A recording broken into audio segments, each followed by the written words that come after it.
Bonjour ou bonsoir à tous selon le pays et l'heure à laquelle vous nous écoutez. Bienvenue pour ce nouvel épisode d'Efrika, le podcast du football africain de la rédaction de Lucarne Opposé. Comme d'habitude, je vous encourage à continuer d'interagir avec nous sur Facebook, Twitter, YouTube et tous les réseaux sociaux où l'on se trouve. Et bien entendu, je vous invite également à tendre l'oreille vers nos autres podcasts, tant additionnels, Bola Latina ou bien l'AFC Corner. Retrouvez également l'essentiel des brefs du monde de Hello sur notre site lucarneopposé.fr aussi. Chers amis, sachez que le 8e numéro de Lucarne Opposé est désormais disponible. Un numéro consacré aux idoles méconnues du monde. Lucarne Opposé, c'est les légendes d'Afrique, d'Asie et d'Amérique qui n'ont pas su ou n'ont pas pu se faire connaître de l'Europe. Et sachez, chers auditeurs, que le numéro 9 est également dans le four. Il est en train de cuire, il sortira dans pas trop longtemps. Pour celles et ceux qui souhaiteraient soutenir un peu plus concrètement le travail de Lucarne Opposé, il vous est possible de le faire via le site Utip, dont le lien est dans la description de cet épisode, soit en nous faisant directement un don, soit en regardant une courte réclame dans son intégralité, ce qui ne vous coûtera pas un rond. En attendant, n'oubliez pas de vous abonner à nos chaînes sur les différentes plateformes d'écoute et bien sûr de partager notre contenu en masse. Une fois de plus, la Dream Team de la rédaction Afrique de Lucarne Opposé est réunie aujourd'hui pour se pencher sur la problématique suivante. Qu'en est-il du rapport de force entre joueurs d'Europe et joueurs locaux au sein des sélections africaines ? Je ne vous les présente plus, mais on va tout de même s'enquérir dans leur état de forme, je sais pas ce que vous en pensez. Comment se porte Pierre-Marie Gosselin ? Bonsoir Simon, écoute, ça va très bien, un peu dans le jeu avec le travail, mais bon, c'est la vie, il n'y a pas que le foot, alors bon. C'est la vie, des nouvelles des petits d'Habit Sport ? Écoute, des nouvelles pour les grands, pas tellement, parce qu'ils sont toujours dans l'attente de la reprise de leur championnat. Le Bénin, ça a repris, les championnats au Bénin ont repris en première et deuxième division, mais toujours rien pour les plus jeunes, pour la troisième notamment division qui concerne Habit Sport. Et sinon, pour les plus jeunes, il y a un petit tournoi pour les vacances de Noël qui est aussi dans les fourneaux, où on a reçu une fois de plus le soutien de la fondation de l'Olympique de Marseille. Donc c'est l'occasion aussi de les remercier, qui nous envoie un collier à Cotonou pour récompenser les gamins qui vont participer à ce petit tournoi. Du football plateau, du football de rue, du football un peu à la base qui permet aux jeunes, on a pris 9-13 ans pour cette fois-ci, pour permettre un peu à tous les jeunes du quartier de se rassembler, jouer au foot. Tournoi made in Habit Sport, donc il faut le signaler, j'en suis un peu fier et je suis ravi d'en l'annoncer en avant-première. Toujours des bonnes nouvelles pour l'instant et ça fait très plaisir à entendre. Et ma foi, comment il va l'ami Farouk Abdou ? Bonsoir Simon, bonsoir Pierre-Marie, un grand plaisir de vous retrouver pour la troisième session de cette saison. Deuxième épisode. Deuxième, et oui. Et ça reste un plaisir malgré tout, et avec ce soir un sujet qui devrait beaucoup faire réagir les auditeurs d'Efrika. On l'espère. Et les lecteurs de Lucarne Opposé. On l'espère, et justement, Farouk, tu es à l'origine du sujet de cet épisode qui t'a été inspiré par une sortie médiatique du sieur Vahid Halilhodžić, actuel sélectionneur du Maroc. Est-ce que tu peux nous en dire plus ? Exactement, Vahid Halilhodžić a pris la succession d'Hervé Renard après la CAN 2019 qui s'est terminé d'une manière un petit peu décevante pour le Maroc, éliminé. Brutal, je dirais. Brutal, et puis un peu une cruelle désillusion avec l'élimination par le Bénin en huitième de finale. Vahid Halilhodžić a pris la succession d'Hervé Renard, et la polémique est née de la conférence de presse qui précédait les matchs amicaux de début octobre, alors que les journalistes remettaient sur le tapis l'éternel débat entre la proportion de présence de locaux dans le groupe. Là, dans ce cas précis, il n'y en avait que 3 sur les 26. Vahid Halilhodžić a répondu d'une manière peu diplomatique qu'on lui connaît, ce que pensait à peu ou à prou Hervé Renard à l'époque de son règne, c'est-à-dire le fait, selon Vahid Halilhodžić, que les locaux sont en carence au niveau répétition des efforts, intensité physique, rigueur tactique. Et il a dit, je cite, entre les locaux et Achraf Hakimi, l'arrière latéral volant de Dortmund, nous avons l'impression qu'ils ne disputent pas le même sport. Tollé homérique au Maroc suite à cette déclaration, qui a été suivie bien sûr des matchs amicaux qui ne se sont pas très bien passés pour le Maroc, ce qui a aggravé les choses, et qui a relancé un débat qui existe auprès des observateurs du foot là-bas et sur les réseaux sociaux depuis 10 ans, c'est-à-dire hormis les 1 an et demi d'embellie époque Renard, il y a aussi les 8 ans et demi où ça n'a pas trop marché. Le débat, est-ce qu'il faut privilégier les MRE, Marocains résidant à l'étranger, qui sont les jeunes binationaux qui jouent dans les clubs européens qui n'ont pas été formés localement et qui représentent la quasi-majorité du groupe Maroc, ou les botolistes, c'est-à-dire les joueurs de Botola, qui jouent dans les clubs locaux et qui, ces dernières années, ne sont pas très représentés en équipe nationale. D'accord. Et est-ce que tu es d'accord, est-ce que tu rejoins le Canari de jeune Jablanica, puisqu'il est né là-bas, dans ses propos, Farouk? En fait, il faut savoir qu'à l'époque où Hervé Renard était un petit peu interrogé sur cette même thématique, il était un petit peu fuyant sur sa manière de dire. Lui, il pensait, je pense, la même chose, et il estimait que même si le football local sur le plan collectif et sur le plan équipe avait retrouvé de sa superbe avec la Ligue des Champions remportée par Louis Dade, les bons parcours de différents clubs marocains dans les compétitions africaines, je pense qu'il estimait que sur un plan individuel, il voulait vraiment revoir une caste spéciale qui n'existe plus depuis bien longtemps au Maroc, c'est-à-dire les joueurs qui brillent tellement sur le plan local et cassent tellement la baraque qu'ils vont s'exporter en Europe. Pour rappel, le Maroc qui avait failli se qualifier pour les huitièmes de finale de Coupe du Monde 98. Je me souviens avec Bassir, avec Saladin Naïbet, Bassir, avec Chipo, avec Naïbet, ouais. avec El Adrioui. On est sur une majorité, une quasi-majorité, et c'était le cas pour la Tunisie aussi à l'époque, de joueurs formés localement qui ont tellement été impressionnants, qui sont ensuite allés s'exporter en Europe et qui ont joué dans 4-5 clubs, quelques pays, et qui ont fait progresser et enrichir leur savoir-faire de leur socle de formation locale en Europe, et ce qui a donné des profils suffisamment complets pour briller auprès de l'équipe nationale. Le Maroc n'a plus ces profils-là depuis longtemps, a adopté une stratégie de privilégier les enfants de la diaspora néerlandaise et belge et française également qui brillent dans les championnats européens et ceux qui ont la fibre patriotique pour jouer avec le Maroc. Et de fait, et c'est aussi le cas aussi pour Hervé Renard, c'est qu'il estime, on prend 2 ou 3 exemples comme les joueurs du Wydad qui ont remporté la Ligue des Champions en 2017, que ce soit l'ailier El Haddad ou le milieu de terrain El Karti, ce sont des joueurs dans le raisonnement de Vaïd ou d'Hervé Renard aussi à l'époque, ils voyaient cette incapacité à répéter les prestations régulièrement. Le cas du petit jeune Achraf Ben Cherki, un des rares qui s'est exporté en Europe ces dernières années, qui a pas échoué à Lens.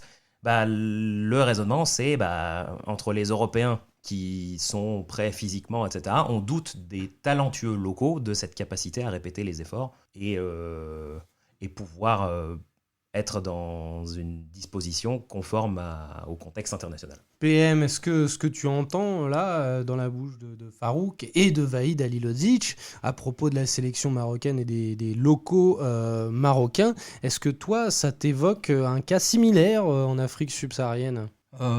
Avant de plonger, parce qu'effectivement c'est une problématique qu'on retrouve dans énormément de pays, pour revenir un petit peu quand même sur ce cas du Maroc, là où ça fait très mal pour le pays, enfin les propos de Vaïd font très mal et est-ce que derrière il n'y a pas aussi un petit peu de politique, parce que vous allez comprendre un petit peu là où je veux en venir. Le Maroc quand même a énormément investi sur la formation ces dernières années. Ils ont construit l'Académie Royale, notamment du côté de Rabat, qui est un petit peu l'équivalent de Clairefontaine pour le Maroc, avec un DTN, alors je vais pas dire de nom pour pas dire de bêtises, mais il y a un DTN français, il y a un directeur sportif français aussi. Enfin, on a essayé le Maroc a réellement investi pour former des jeunes au pays, et malheureusement on commence à être avec quelques années de recul et on voit que ça performe pas en équipe nationale. Alors oui, le Wydad, le Raja ont fait des super performances ces dernières saisons.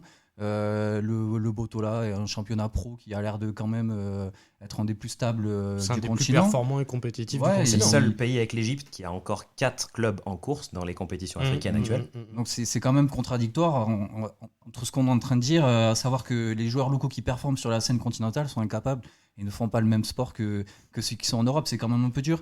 Alors après, voilà, il y a peut-être aussi ce pouvoir de la formation au Maroc qui est détenu par un groupe, qui est contrôlé par des personnes qui sont peut-être pas les mêmes personnes qui contrôlent la sélection nationale. Il y a peut-être des conflits d'intérêts derrière tout ça, parce que c'est vrai que quand même, connaissant Vaïd Halilodzic, c'est pas le genre de personne à choisir la simplicité. Souvent, il a envie de travailler à la base. Enfin, on le voit dans tous les projets qu'il prend. C'est quelqu'un qui met beaucoup de cœur dans ce qu'il fait. Et finalement, se passer des joueurs formés localement, c'est faire preuve d'un petit peu de facilité. Et si tu me permets, Simon, je peux rebondir sur un exemple. Bien sûr. C'était ma question de base. Et là, ça va permettre de rebondir sur l'exemple tout récent du Tchad. Alors, on passe du Maroc au Tchad, on fait un énorme bond en termes de classement FIFA et de performance sportive. Mais bon, c'est ça aussi le football. Il y a tous les niveaux qui sont. C'est surtout ça, l'Afrique. C'est surtout, faut toujours quand on parle du continent africain du football, il faut toujours se rappeler que c'est une confédération remplie de pays et pas seulement ceux qu'on a l'habitude. Au final, ce qu'on a l'habitude de voir en Coupe du Monde ou en finale de la CAN, c'est une partie immergée de l'iceberg. Exactement, une partie infime. C'est une quinzaine, une vingtaine Bien d'équipes sur presque 60. Mais on a la même chose en Europe. Quand tu vas jouer Saint-Marin, Andorre, le Luxembourg maintenant, mais à une époque, tu allais jouer au Luxembourg, c'était des valises pratiquement assurées. Le Tchad, géographiquement, c'est pas le même pays que le Luxembourg. Non, on est d'accord, mais en termes de niveau sportif, cette comparaison pourrait ne pas être si farfelue que ça, entre guillemets. Mais, et donc, pour revenir sur le cas du Tchad, l'ancien sélectionneur Emmanuel Trégoat, qui avait permis au pays de remporter la Coupe de la CEMAC il y a 3 ans, je crois, qui avait fait une année à la tête du pays, est revenu après 2 années d'errance pour la sélection tchadienne sans sélectionneur. On en avait parlé, je crois, déjà dans des Africa. Il y avait des épisodes où la sélection n'avait pas voyagé, ils n'avaient pas pris l'avion, du coup ils avaient déclaré forfait, ça avait coûté une CAN, je crois, au Nigeria. Bref, ça avait fait ou c'était peut-être un qualif de Coupe du Monde. Ça avait fait beaucoup de bruit et depuis, donc Tchad était un peu en sommeil. Et donc là, ils ont renommé Emmanuel Trégoat pour les matchs de qualification pour la Coupe du Monde et pour la CAN. Il y avait les équipes les plus faibles du continent s'affrontaient pour pouvoir accéder aux phases de poule. Et donc le Tchad s'est retrouvé en compétition pour la CAN et pour la Coupe du Monde. C'est pas passé pour la Coupe du Monde, mais c'est passé pour la CAN où ils vont c'est en phase de poule où ils vont jouer contre le Mali, la Guinée, le troisième nom m'échappe, mais bon, compliqué de toute façon.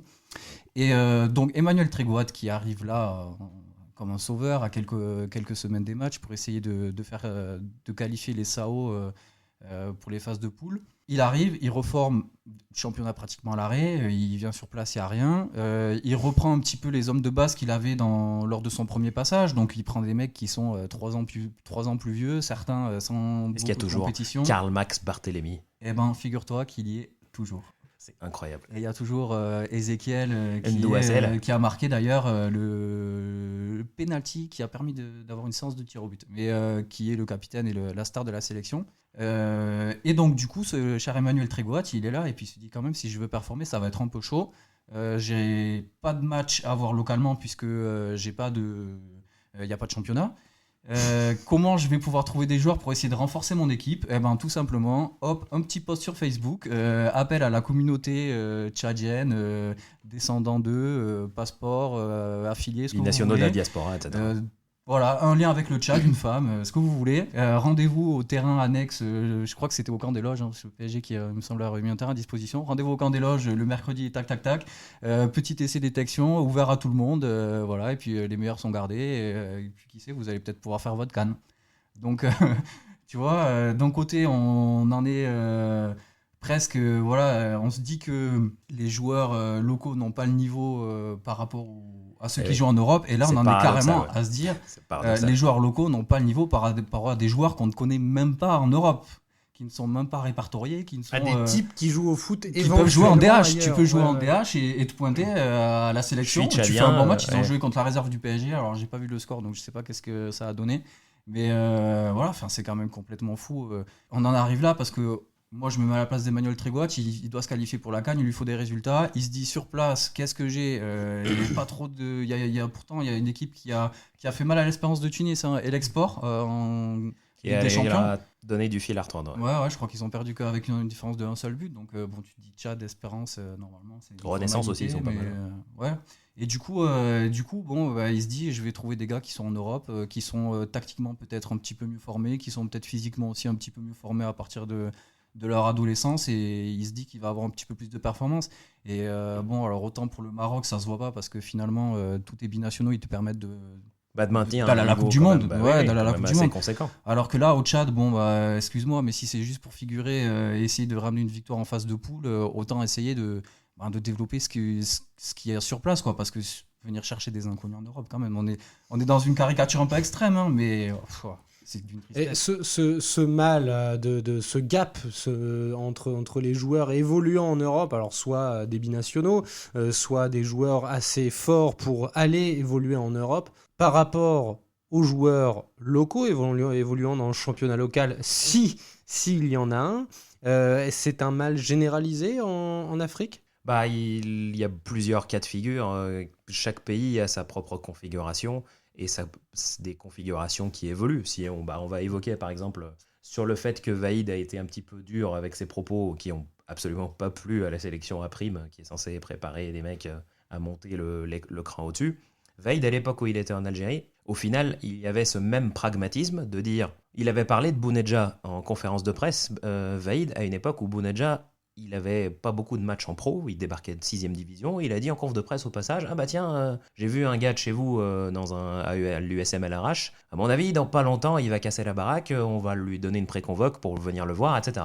Vaïd au final donnait une configuration qui est assez similaire à celle du Maroc, mais il faut distinguer un profil précis que le Maroc n'a pas actuellement, c'est les joueurs locaux qui ont brillé suffisamment pour aller jouer en Europe. Et quand on regarde le groupe qu'il avait pour la Coupe du Monde 2014, il y avait Islam Slimani qui a joué plusieurs années au championnat local avant d'aller batailler un peu partout au Portugal, Leicester, Monaco maintenant. Rafik Alish, le défenseur qui, pareil, a fait une grande partie de sa carrière au Portugal après avoir commencé localement.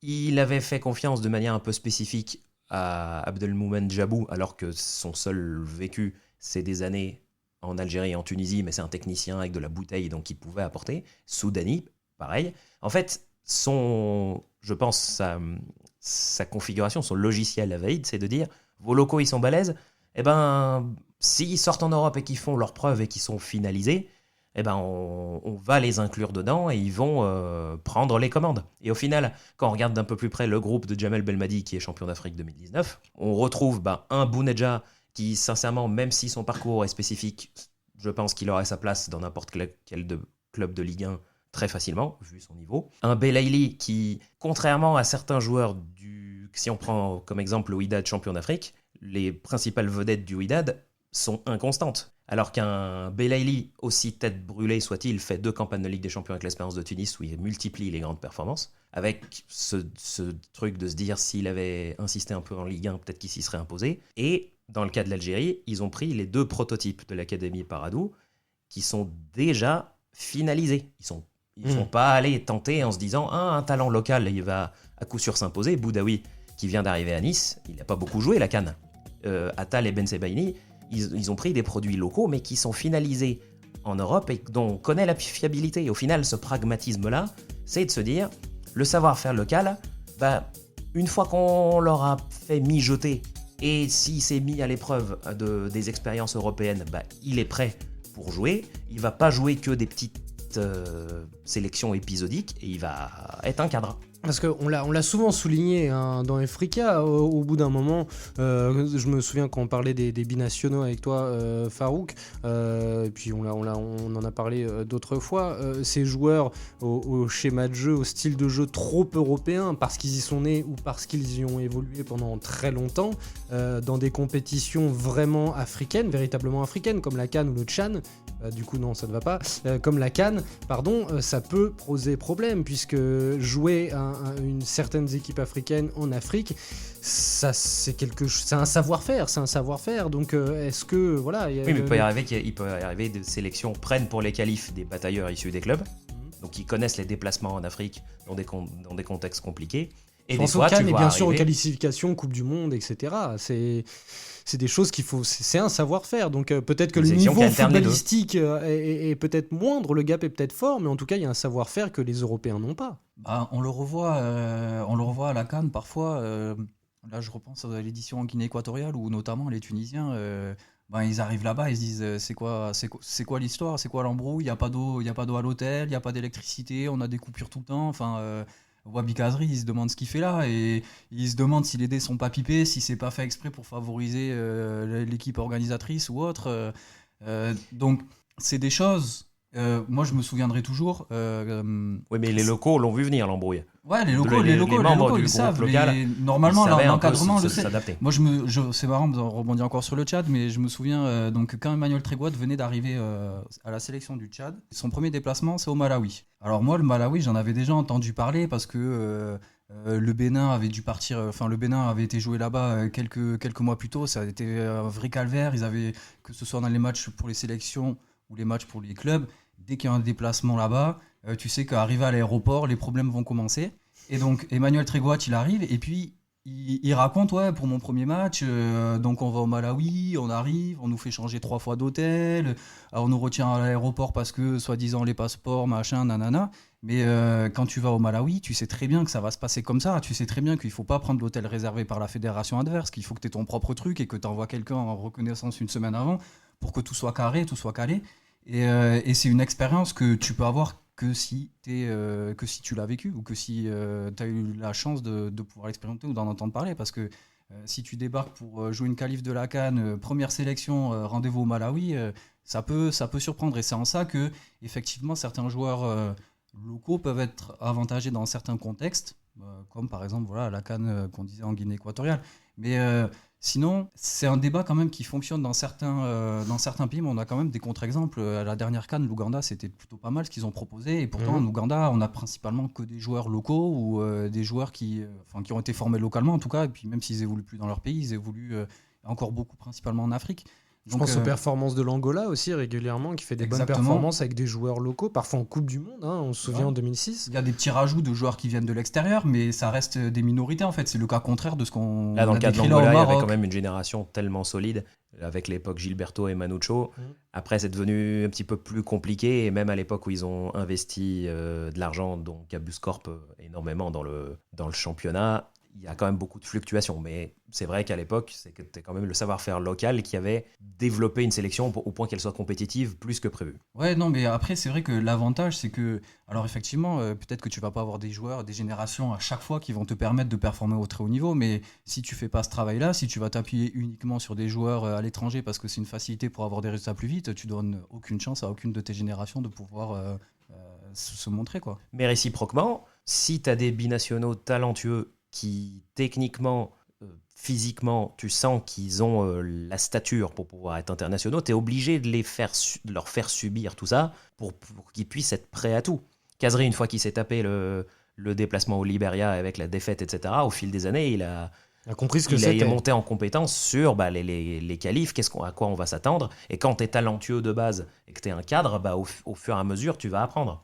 Malheureusement, dans le cas de la Tunisie, ceux qui avaient pâti de la défaite au Mozambique, en grande partie, c'était les deux binationaux qui avaient beaucoup joué en Europe, Ben Kalfala et Shawki Ben Saada. Et c'est dommage, parce que je pense que si on avait insisté avec eux peut-être 2 ou 3 ans de plus après l'époque Coelho, qui serait resté 1-2 cannes de plus, si ça se trouve, même si Ben Saada, il était là depuis très longtemps, mais je pense qu'il y avait possibilité qu'il ne disparaisse pas trop du paysage et qu'il puisse avoir tiré les leçons de ce genre de déplacement piège comme il y en a régulièrement. Est-ce qu'il existe tout de même des pays, des exceptions ? Est-ce qu'il existe des exceptions à cette problématique ? Il y a des pays où les joueurs locaux, on va peut-être pas exagérer, soient plus forts que les joueurs partis en Europe, mais au moins rivalisent largement avec les joueurs partis en Europe. C'est quand même difficile de dire ça parce que c'est vrai que l'Europe, c'est un petit peu c'est la valeur étalon, quoi. Pour un joueur de foot, c'est plutôt les championnats européens qui vont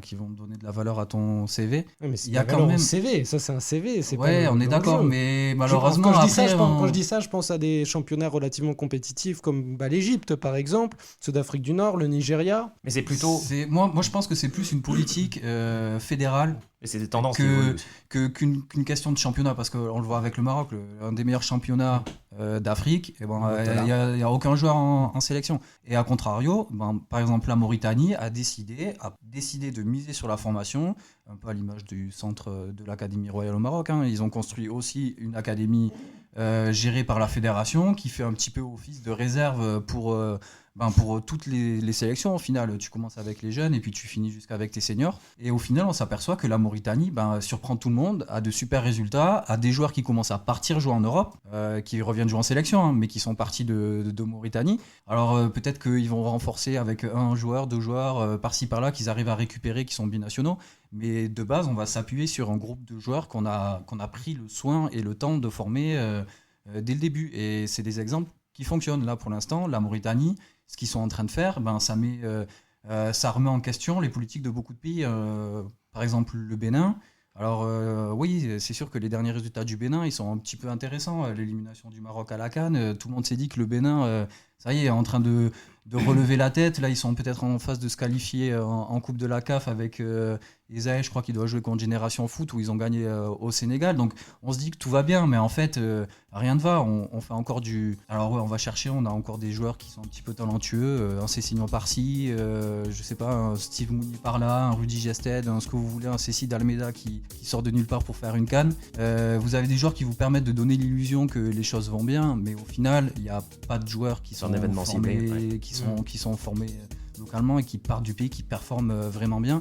Et donc tu es dans un entre-deux, t'es pas très très bon, t'es pas non plus tout nul, mais au final tu progresses pas. Alors que la Mauritanie, ils étaient tout nuls, ils sont en train de devenir bons, et qui sait jusqu'à quel niveau de bon ils pourront aller. Après, il faut remettre les choses dans leur contexte, parce qu'on reprend l'exemple du départ. La sélection A' du Maroc qui remporte le Tchad 2018 avec des El Kaabi, avec, si tu prends des joueurs comme El Haddad, comme Metwali, comme Afidi, ceux qui gagnent la Ligue des Champions d'Afrique avec le Wydad la même année. Hein. Si tu prends cette équipe-là et que tu prends un agrégat de la sélection, une sélection de botolistes, moi je suis pas sûr qu'elle ferait affront à une CAN si tu l'alignes. Mais on parle d'un niveau de sélectivité. La sélection A' est très bien, mais on parle d'un niveau de sélectivité tellement grand que au final ça fausse l'analyse par rapport à d'autres pays où de toute façon, quelle que soit l'origine, si tu as une formation réussie, c'est bienvenu. Et si tu as des binationaux talentueux que tu as dénichés, c'est bienvenu. La politique en Tunisie était plutôt verrouillée sur les locaux ou les locaux qui se sont exportés à la fin des années 90. Et à l'époque moi je suivais beaucoup les forums et les sites à l'époque. Quand on entendait parler, il y avait des gens qui étaient passionnés de suivre tel binational qui joue dans tel club en Suède, en Norvège ou un peu partout. Mais à l'époque, ça restait, il y en a beaucoup, on se disait mais on les verra jamais. En fait, ça reste des légendes et on sait pas trop s'ils vont apporter un plus, etc. Là maintenant que le socle local s'est un peu affaibli sur ces dernières années, l'évolution des réseaux sociaux et la professionnalisation du statut de scout a fait que, par exemple, certains binationaux qui brillent dans des pays un peu méconnus ou qui sont pas trop médiatisés, il y a des scouts qui vont les chercher, qui font statut d'intermédiaire en disant à la Fédé, allez surveiller tel gars, il vaut le coup, il pourra apporter un plus, etc. Et c'est comme ça que sur la dernière convocation, la Tunisie a appelé du coup Hamza Rafia, le jeune formé à l'OL qui est à la Juve, Amor Layouni qui a joué plusieurs années dans les championnats suédois et norvégiens, ou Kelifi qui a joué toutes les équipes de jeunes en Suisse et qui a eu cette opportunité de venir faire un essai. La politique, c'est de se dire, si un binational arrive à nous donner un plus sur un poste ciblé où on a une carence, c'est quand même un peu plus open qu'à une certaine époque où on pensait qu'il fallait vraiment être très très fort, très très fort, niveau caserie, pour être dans le 11. D'ailleurs, depuis le début, on parle de l'Europe. Est-ce que ce comparatif, il vaut pour les nombreux joueurs, et il y en a de plus en plus, qui vont jouer soit en Chine, en Asie du Sud-Est, ou, on le sait, on en avait parlé, Farouk, dans le Golfe. Il y a de plus en plus de ponts entre l'Afrique et le Golfe. Est-ce que ce comparatif que fait Vahid El Lodzic vaut pour ces autres championnats continentaux ? Ça aurait été intéressant d'avoir son opinion là-dessus, justement, parce que lui, il connaît bien en plus un petit peu toutes ces régions-là. Donc, il aurait été très bien placé pour le dire. Moi, je suis sûr que au fond, c'est uniquement l'Europe qui rentre dans cette comparaison-là, dans ce critère de jugement-là, parce que ce qu'on recherche, c'est la formation finalement, c'est la formation tactique, c'est la formation tactique qu'a reçu le joueur, c'est la formation physique qu'a reçu le joueur avant de devenir pro entre guillemets, parce que une fois que tu es pro n'importe où en Afrique, tu vas t'entraîner tous les jours et puis tu vas faire du physique, tu vas faire du tactique, tu vas faire tout ça, mais voilà, tu le commences pas forcément à le travailler avec autant d'assiduité jeune. Et bon, je vais pas spoiler, je vais plutôt teaser. Pour le prochain magazine, j'ai eu l'occasion de pouvoir interviewer Jafet Ndoram. Et, Dans notre chat, donc. Ouais, qui connaît bien un petit peu la problématique. On a eu l'occasion de parler de ça. Et lui, il disait qu'effectivement, il a joué donc au Cameroun, qui était un des tout meilleurs championnats à l'époque, au Cameroun, début des années 90, Tonnerre fin des années de Yaoundé. 80, ouais. Canon de Yaoundé. Canon, pardon. Et je voudrais pas avoir dit une bêtise, je dis rien. et en fait, il disait qu'effectivement, quand il arrivait en France, à Nantes, alors il avait plein de qualités qu'il avait développées grâce au foot de rue, notamment au Tchad et puis même au Cameroun ensuite. Mais la différence physique et la différence d'intensité, ça lui a coûté énormément cher, au point peut-être que sa carrière a pas duré si longtemps que ça finalement, parce qu'il a dû compenser. Donc je pense que c'est des carences sur lesquelles malheureusement les entraîneurs, notamment les entraîneurs occidentaux du coup, parce qu'il y en a aussi beaucoup en Afrique, ils mettent le doigt dessus et puis ils disent que c'est irrévocable, quoi. Donc du coup, on va privilégier un DH, un gars qui veut jouer en 6e division en France plutôt que la première division du Tchad, parce que voilà. Mais il n'y a pas de vérité à ce niveau-là, parce que par exemple, s'il y a une certitude sur le niveau intrinsèque du joueur en question, il suffit après de veiller à soit, dans le cas de Youssef Msakni, puisse avoir au moins un rythme de jeu un peu décent pour que sa technique s'exprime, ou dans le cas de l'Algérie championne d'Afrique 2019, Belmadi qui est un peu plus ouvert sur ce point-là, parce qu'il a exercé dans des pays du Golfe, il se dit, bon, un de mes meilleurs défenseurs, Ben Lamri, ok, il joue là-bas, mais s'il est tout aussi solide et tout aussi compétitif physiquement et qu'il tient la route, je me fiche d'où est-ce qu'il joue et je connais son niveau intrinsèque, il va jouer. Et Bagdad Bounedjah, je le vois empiler les buts, il est prêt. Il n'y a pas de vérité là-dessus. Très bien. Eh bien, écoutez, messieurs, un dernier mot sur le sujet ? Non, vraiment, c'est un sujet qui est très intéressant, parce que c'est vrai que d'un pays, d'une sélection à l'autre, on se retrouve avec des situations qui peuvent être à la fois similaires dans les faits ou à la fois complètement différentes, voilà, comme la Mauritanie par exemple. Et c'est des tendances qui sont pour l'instant pas encore clairement dessinées non plus sur le continent, parce que on voit bien qu'il y en a qui essayent de miser sur la formation, mais voilà, par exemple, pour moi, le Maroc, c'était un pays qui avait misé sur la formation et sur la formation de talents locaux. Et puis on voit avec en fait, pour autant, c'est pas un échec, mais au propos final, le niveau de Vaïd, sélectivité, c'est une question de niveau de sélectivité en fait. C'est qui serait dans un autre pays, ce serait aberrant d'avoir dit ça, parce que les A' sont déjà à un niveau acceptable où ils joueraient n'importe où. Ouais, quand même, la sélection, c'est la vitrine un petit peu. Enfin, je veux dire, c'est là où tu veux former un gamin. Le roi, il dit, j'investis plusieurs milliards ou plusieurs millions pour construire une académie. J'aimerais bien que ces jeunes-là, ils puissent être à la CAN, à la Coupe du Monde. Et puis finalement, quand tu vois, alors c'est des super joueurs, hein, mais quand tu vois que c'est des joueurs qui sont tous nés en Europe, qui te permettent de participer au mondial, ça peut, je comprends que ça puisse créer quelque chose et que ça puisse être aussi que ça montre finalement qu'il y a quelque chose qui n'a pas fonctionné ou qui n'est pas encore au point. En tout cas, que ça sujet à beaucoup de débats, et ça revient souvent quand les résultats suivent pas.